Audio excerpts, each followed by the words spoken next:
Hi, hello. Welcome to the episode of Isaiah's Newsstand. It's your host, Isaiah Edwards. The date is February the 9th, 2025. Hopefully this episode finds you well, in good spirits and high hopes. As for me, I'm doing pretty good. Sunday has been nice, pretty relaxing, nothing too crazy. We started off with some groceries. We came home, did our home workout, went out to the gym, and now we're back home. We're chilling. I will say I kind of took my time getting up today. Woke up a little bit later, but that's all good. It was a good Saturday night. Let's see. Let's start with the food. We went down to Northside, of course. That's pretty much just a regular thing on a Saturday at this point. We went to Chameleon. I got a couple slices of pizza. The initial goal for the night was to not eat too much, was to scale it back. But I had one veggie pizza, and then one that was like a white cheese situation, white sauce, I should say. And one pizza had potato, radish, onions. I think there was some. There was all kinds of shit. I really can't even recall everything that was on that one. Then another one had some arugula, some lettuce, kind of a little bit lighter, but both were very good. I enjoyed both slices.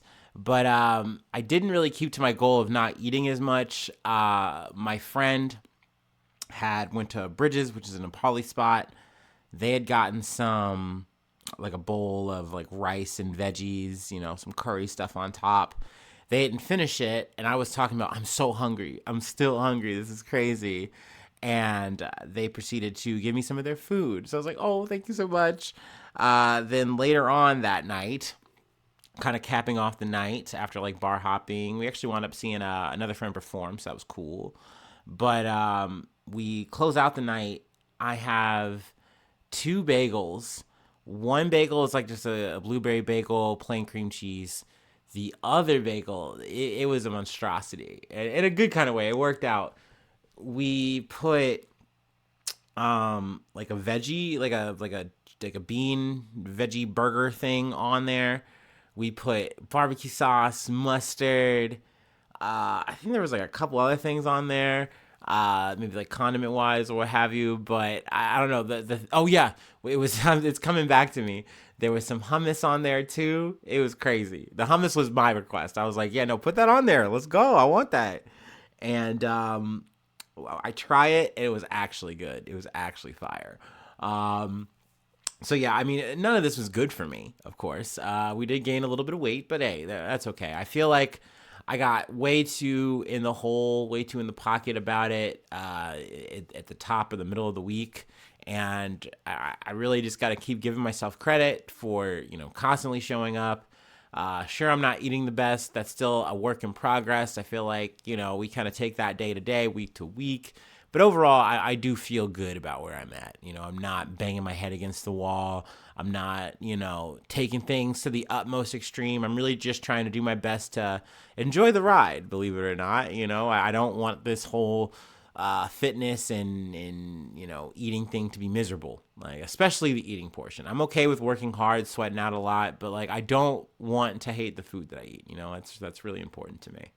But yeah, overall, it's been a good day. I will say the only underlying problem for Sunday and part of last night was just, my stomach was hurting. I was doing too much. Too fast. I don't know. But overall, it was a good time. Good, Saturday night, good Sunday. So yeah, here we are. Let's go ahead and do our startup and get into some news. How's that sound?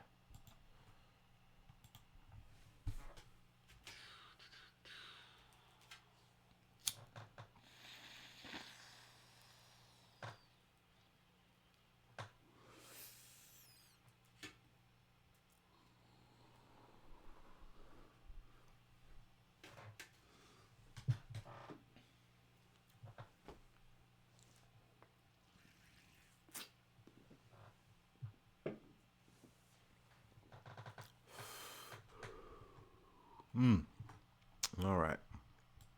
First story comes from ABC News. 7.6 magnitude earthquake shakes the Caribbean southwest of Cayman Islands, USGS says. A magnitude 7.6 earthquake shook the Caribbean Sea southwest of the Cayman Islands Saturday, according to the U.S. Geological Survey, which is the USGS. And some islands and countries urge people near the coastline to move inland in case of a tsunami. A quake struck at 6:23 p.m. local time in the middle of the sea and had a depth of 10 kilometers, the USGS said. Its epicenter was located 130 miles or 209 kilometers southwest of Georgetown in the Cayman Islands.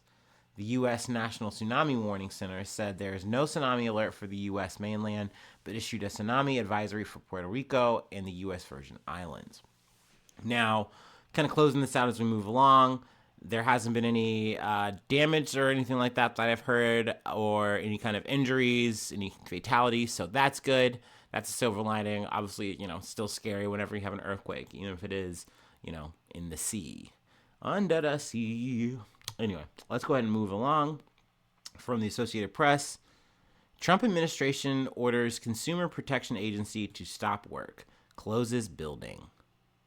The Trump administration has ordered the Consumer Financial Protection Bureau to stop nearly all its work, effectively shutting down an agency that was created to protect consumers after the 2008 financial crisis and subprime mortgage lending scandal. Russell Vought, the newly installed director of the Office of Management and Budget, directed the CFPB in a Saturday night email confirmed by the Associated Press to stop work on the proposed rules, to suspend the effective dates on any rules that were finalized but not yet effective, and to stop investigative work and to not begin any investigations. The agency has been the target of conservatives since Barack Obama pushed to include it in the 2010 financial reform legislation that followed the 2007 to 2008 financial crisis.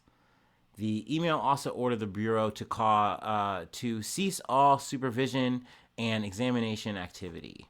Also, before we move on any further, Russell Vought is probably more of a key name than I've talked about. Like, I know when we were talking about like confirmations and stuff, that was a guy I missed in terms of talking about. But that being said, this is a guy who was the architect who more or less set up the blueprint for the Project 2025 situation. So despite the fact that, Trump tried to disavow and say, hey, I got nothing to do with that. That has nothing to do with me. We're not connected. We're not tied. It definitely seems like there's a bit of promises made, promises kept. And guys like this are, getting, front row seats to kind of head the party, kind of, shape the nation, if you will, or at least the government, whatever.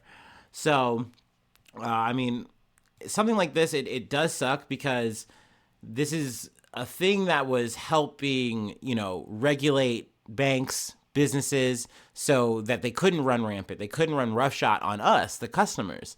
And now you're going to probably see more banks, more big corporations try to take advantage with something like this. What is it? I'm going to get this wrong. CFPB, more or less having their hands tied behind their back or potentially fully shut down.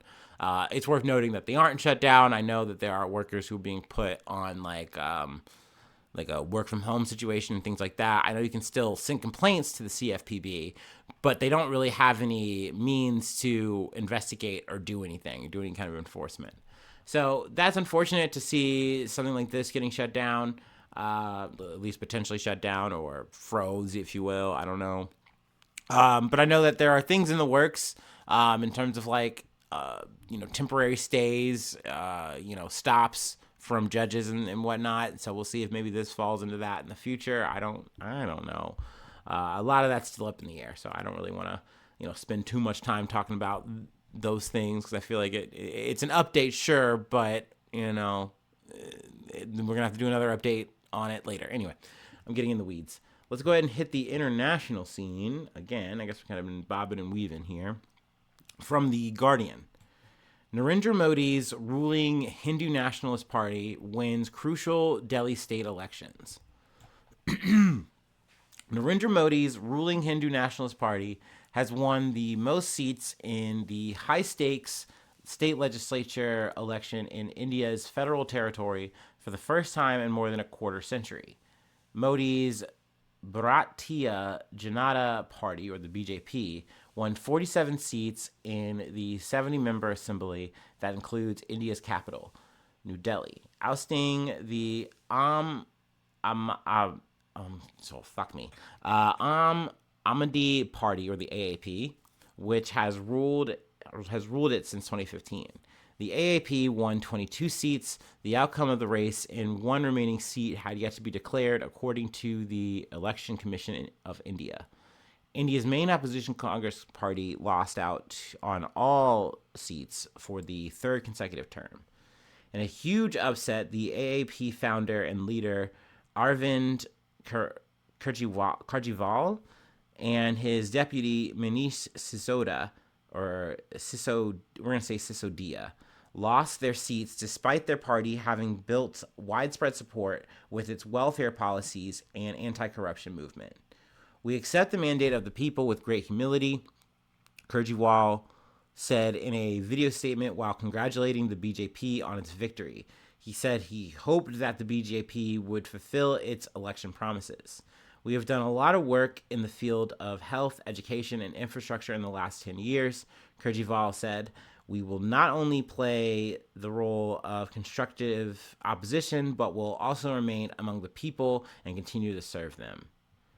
Now this is a win for Modi. I'm not the biggest Narendra Modi fan. I think he's a populist, and I think that obviously appeals to people. He can really say what they want, but that doesn't mean that he's actually helping the people along the way. Oftentimes he is oppressing the people to kind of get the votes that he wants to get. It seems like this party, the AAP, was doing good for the people, but I know that they had been under pressure under Modi's government, and I know he had actually I can just go ahead and read it. Kejriwal was arrested last year along with two key party leaders on charges of receiving bribes from a liquor distributor. They have denied the accusations, saying they are part of a political conspiracy. The Supreme Court allowed the release of Kejriwal and other ministers on bail. Kejriwal later relinquished the chief minister's post to his most senior party leader, Atishi, who won her seat on Saturday. Opposition parties widely condemning Kejriwal's arrest, accusing Modi's government of misusing federal investigation agencies to harass and weaken political opponents. They pointed to several raids, arrests, and corruption investigations of key opposition figures before the national election.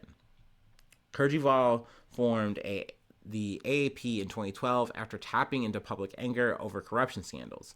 His pro-poor policies have focused on fixing state-run schools and providing cheap electricity, free healthcare, and bus transport for women. So, it seems like, Modi kind of started mirroring, or the BJP, I should say, started mirroring more of this stuff, or at least doing more populist measures to kind of say, hey, we'll give better health care. We'll actually slash income taxes and things like that for the middle class. So I think this definitely played a factor in the BJP getting back into power, despite the things that the AAP was doing for the people. That was positive.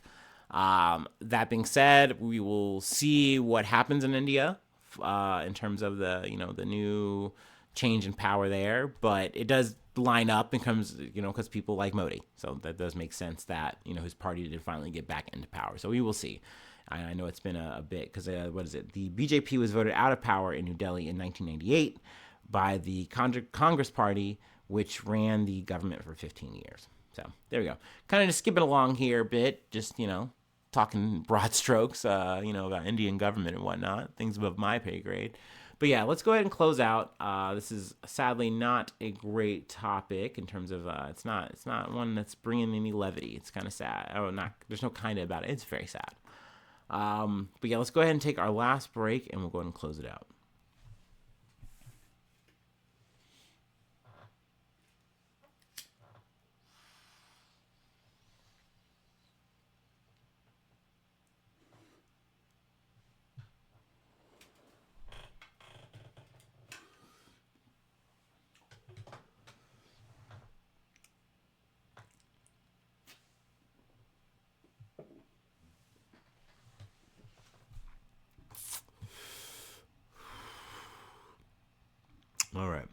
from Euronews. Bodies of dozens of migrants found in 2 mass graves in Libya. Libyan authorities discovered nearly 50 bodies this week from 2 mass graves in the North African state's desert, officials said on Sunday.